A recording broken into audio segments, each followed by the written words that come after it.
మా అంటే మత్తేవం.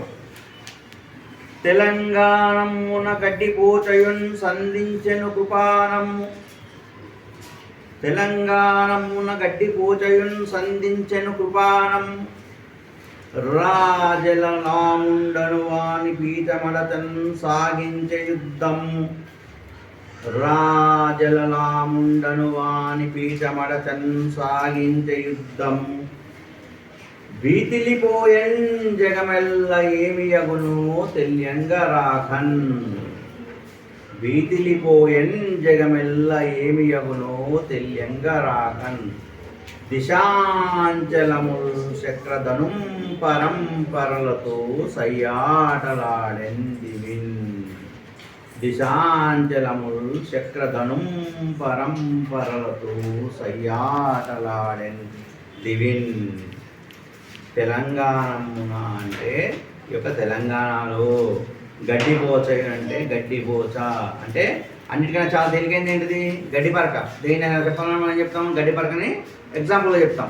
అంటే గడ్డి పరక కూడా తెలంగాణమున గడ్డిపోచ సంధించన్ కృపానము. సంధించన్ అంటే కత్తి తీసి యుద్ధం చేసింది. కృపానం అంటే కత్తిని తీసి యుద్ధం చేసింది. ఎందుకు? తెలంగాణ కావాలి, తెలంగాణ స్వాతంత్రం రావాలంటే గడ్డి పరక కూడా యుద్ధం చేసింది. అంటే అర్థం ఏంటంటే తెలంగాణలో ఉన్న ప్రతి ఒక్కరు కూడా తెలంగాణ అనగానే యుద్ధం చేయడానికి సిద్ధమయ్యారు. ఎంత బలం లేనివాడైనా, ఎంత తేలికవాడైనా, ఎంత అనామకుడైనా సరే తెలంగాణ కోసం మేము పోరాటం చేస్తామని చెప్పి ముందుకు రావడం జరిగిందని చెప్పడం జరిగింది. రాజలలాముండను అని అంటే ఆ రాజు అన్నటువంటి వాడు ఎవరైతే ఉన్నాడో నిజాం రాజు, ఆ యొక్క దుర్మార్గుణ్ణి జలలాముండను అని పీఠమడచన్ సాగించే యుద్ధము.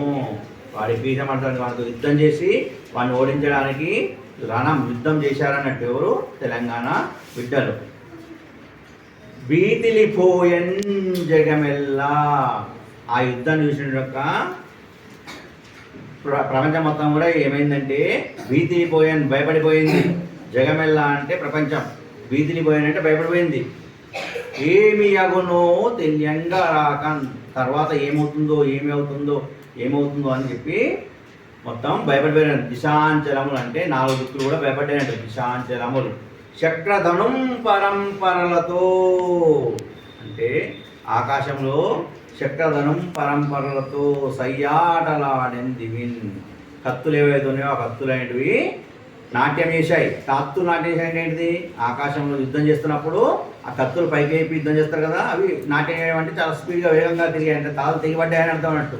చక్రధనుం పరంపరలతో సయ్యాటలాడెన్ దివిన్ ఆకాశంలో అంటే భావం ఏంటంటే తెలంగాణ ప్రాంతంలో ఉన్నటువంటి ఒక గడ్డి పరక కూడా జై తెలంగాణ అంటే కత్తి పట్టుకొని యుద్ధం చేయడానికి సిద్ధంగా వచ్చింది. అంటే ఎంత బలం లేనివాడైనా సరే, ఎవరైనా సరే, ప్రతి ఒక్కరు కూడా తెలంగాణ కోసం మేము అంతగా కృషి చేస్తామని చెప్పి పోరాటం చేయడానికి సిద్ధపడ్డారు.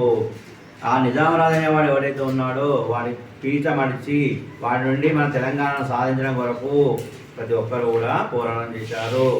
ఆ యుద్ధంలో ఆ కత్తులు ఏవైతే ఉన్నాయో ఆ కత్తులు అనేటివి ఆకాశంలో నాట్యమాడాయని భావం.